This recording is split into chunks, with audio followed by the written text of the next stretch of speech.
Welcome to the deep dive where we get straight to the insights you need. Glad to be here. Today we're diving into, well, the really cutting edge stuff.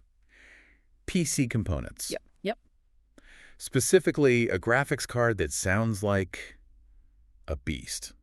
The ASUS ROG Astral GeForce RTX 5080 16GB GDDR7 White OC Edition. It's quite the mouthful, isn't it? It really is. But yeah, it's a piece of hardware that definitely makes a bold statement in the high-performance graphics world. So our goal today for you listening is to really break down what makes this card tick, what makes it unique. Right. We'll look at the design, the engineering, which sounds pretty groundbreaking. Yeah. The performance, obviously. And the trade-offs. Always trade-off. Exactly. You need to know those. We want to help you figure out if this assault on expectations, as our force called it. I feel like that. If it's actually the right thing for your setup, your ambitions. And visually, right off the bat, it makes an impact. You can't ignore it. So. Well, it's draped in this crisp white shroud, and it's thick. Yeah. Like nearly 4 inches thick. Right. Our source nails it, I think. Oh. As much a visual spectacle as it is a technical powerhouse, it definitely stands out. Yeah, you can tell they weren't going for subtle, it looks tank-like. That's a good word for it. Beefy, heavy, bordering on hulking, maybe? Okay. It just projects this image of power right away. And does that, like, visual presence connect to the actual engineering philosophy behind it? Oh, absolutely. It's more than just, show-stopping style. Right. What's really interesting is how that sheer size actually informs the engineering. The source talks about its unique quad fan setup. Quad fan. 4 fans. 4 fans. It's ROG's first time doing that on a GPU. Huh. So that's not just for looks, then? No, definitely not. It signals a really serious attempt to solve the cooling problem for these incredibly powerful hot-running chips. Okay, so it's not just a big white brick. It's actually like a highly engineered cooling machine. Exactly. Tell us more about what's under that shroud. What's making the quad fan thing work? Well, beneath those fans, you've got some pretty sophisticated stuff. A finely engineered vapor chamber, really dense heatsink fins, and these things called phase change thermal pads. Phase change. What does that mean? So they're advanced materials. They actually change state like solid to a near liquid state at certain temperatures to drastically improve how heat moves away from the GPU core. Much better than standard paste or pads. Interesting. Yeah, it's clever stuff. And the whole system combined the fans, the vapor chamber, the pad. It means the GPU stays cooler even when you're hammering it for hours, maxing out ray tracing, all that. And does it make a real difference? Like measurable? The source says it pushes airflow and pressure up by a whisker, they say, about 20%, which is actually pretty significant in cooling terms. 20%, yeah, that's not nothing. It shows that manufacturers are really having to get creative. It's not just about bigger heat sinks anymore. They're rethinking airflow entirely. Okay, so with all that cooling power, let's talk about the engine itself. What kind of silicon muscle are we dealing with here? Underneath all that cooling tech, you've got NVIDIA's latest, the RTX 5080 architecture. The new stuff. The new stuff, and it's definitely built with the future in mind. It comes packed with 16 gigabytes of ultra-fast GDDR7 memory. GDDR7, that's the next big step. It is. Huge for future-proofing. Yeah. GDDR7 offers way more bandwidth, better efficiency, really important for pushing those super detailed 4K textures, and also for the growing demands of AI stuff. 16 gigs of GDDR7. Okay, that sounds really impressive. But for someone maybe on, 12 gigs of GDDR6 now, how much difference does that really make in games or rendering? Is it night and day? It's significant, especially looking ahead. For current games at 4K Ultra, it provides more headroom, preventing stutters caused by texture swapping. And for creative work, rendering, AI models, that extra faster memory can really speed things up. It's about removing bottlenecks. Okay, and the cores?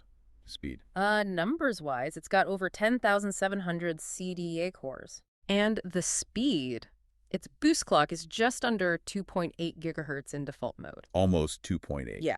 And then there's an OC mode overclocking mode, which nudges it even higher. Gives you a bit more juice. So you combine that raw power with things like DLSS 4. Exactly. Like that's the AI upscaling, right? Exactly. Deep learning super sampling lets you run at a lower internal resolution and uses AI to upscale it, giving you much higher frame rates with ideally minimal image quality loss, sometimes even better. So this thing is basically primed for like 4K ultra settings, smooth sailing. Yeah. And maybe even AI rendering without choking. Pretty much. It's designed for those really demanding tasks, yeah. You shouldn't break a sweat. So, okay, on paper, it sounds incredible, an absolute monster. Yeah. How does that actually play out, in the real world? Does this card just hum along or does it, like, roar? Oh, the source is pretty clear on that. It Oh. roars, definitely roars. Okay. When you look at 4K performance specifically, it delivers a, quote, hefty double-digit percentage gain over the Founders Edition model. Double digits over the FEE. That's Yeah. that's NVIDIA's own reference card, Okay, right? That's right, their baseline. So getting double-digit gains over that is a big deal. Yeah, it suggests these custom cards, like this ASUS ROG, are really pushing things much further, almost like a tier above the top tier. That's a good way to put it. They're really differentiating themselves now, not just slightly faster clocks. So what does that mean for gamers, that double-digit jump? What kind of experience are they getting in the latest games? You're looking at incredibly smooth gameplay. The source says it routinely breezes past 120 FPS in many modern titles. 120 FPS? Yeah, especially when you bring DLSS 4 and frame generation into the mix. Frame generation helps smooth things out even more, right? Exactly. It inserts AI-generated frames between the rendered ones, can massively boost perceived smoothness, though it adds a tiny bit of latency. And that OC mode you mentioned, does that give a noticeable kick? It does. It adds that extra edge, yeah. Noticeably boosts frame rates. It really takes advantage of all that fast memory and the high clock speeds. So the verdict is? Blisteringly fast, no question. Built for max visual fidelity at high frame rates. Okay, but there's always a but, right? Yeah. Especially with cutting-edge tech. Always. No matter how powerful, there are trade-offs. The source even says perfection isn't one of its traits. So what are the realities we need to face with this ROG Astral? You're right. No free lunch here. The first thing, and we touched on it, is the physical size. It's huge. That tank-like thing again. Yep. It really lives up to that description. It's heavy. It's bulky. You absolutely need a case that can handle its size and, importantly, its weight. You don't want GPU sag. Good point. And you mentioned power before. It's not shy about that either. Not at all. Power requirements are always a big factor with high-end GPUs. So what are we talking here? What kind of PSU do you need? ASUS recommends a robust 850-watt power supply, minimum. 850 watts. Yeah. Wow. Yeah, and you need the right connector, too, a 16-pin power connector to feed the beast. So for some people, that might mean upgrading your PSU as well. Very likely, yeah. You can't just drop this into any old system. You have to plan for that power draw. It's a significant chunk of your whole system's consumption. Makes sense. What about noise? All that power, all those fans. Does it sound like a jet engine? Maybe not a jet engine, but it's not silent. The source mentions a somewhat noisy hum, especially when you push it into that OC territory. So you can hear it working. You can. The source kind of frames it as, a small trade-off for the incredible visuals it delivers. Right, performance costs, sometimes in decibels. Exactly. For users who absolutely prioritize raw power and visual quality, that hum might be perfectly acceptable. If you want a dead silent rig, maybe not. Okay, and the elephant in the room. The price. Ah, yes, the price tag. How does the value look here? Is it reasonable? Well, value will raise some eyebrows, as the source nicely puts it. No. It commands a steep premium over NVIDIA's MSRP, the suggested retail price. How steep are we talking? Significantly steeper. Some observers noted that the markup feels more like you're paying for a luxury edition, not just raw performance per dollar. So it's not necessarily the best bang for your buck? Definitely not. At this absolute high end, you hit diminishing returns hard. You paid a lot more for those last few percentage points of performance. It's an investment, a serious one, requires a certain commitment. Okay, so putting it all together, the amazing performance, the innovative cooling, the striking looks, Yeah. but also the huge size, the power demands, the noise, the premium price.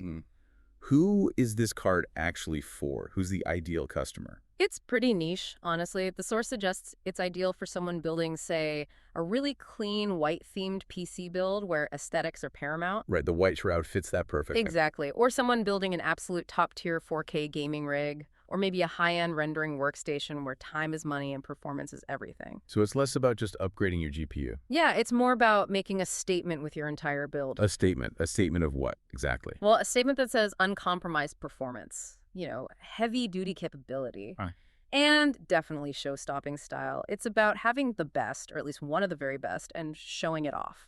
So if you can handle the price, and if your PC case can literally handle the card, Right, the physical footprint is key. then the reward is what? Then you get one of the fastest, most visually striking GPUs currently available, period. Okay, So let's recap them. The ASUS ROG Astral RTX 5080 White OC Edition. Stunningly built. Yeah. Blisteringly fast. Undeniably, Maybe- undeniably premium. Very premium. Just make sure your wallet is ready. And your chassis. And your chassis both need to be up to the challenge. Which leads us to a final thought for you, the listener, to maybe mull over. Okay. With a card like this, incredible performance, undeniable visual appeal, when does chasing the absolute best cross the line from being a necessity for your goals into being more of a luxury? That's a good question. And what really defines value when you're operating right at the bleeding edge of technology like this? Where do you draw the line for your own setup? Something to think about.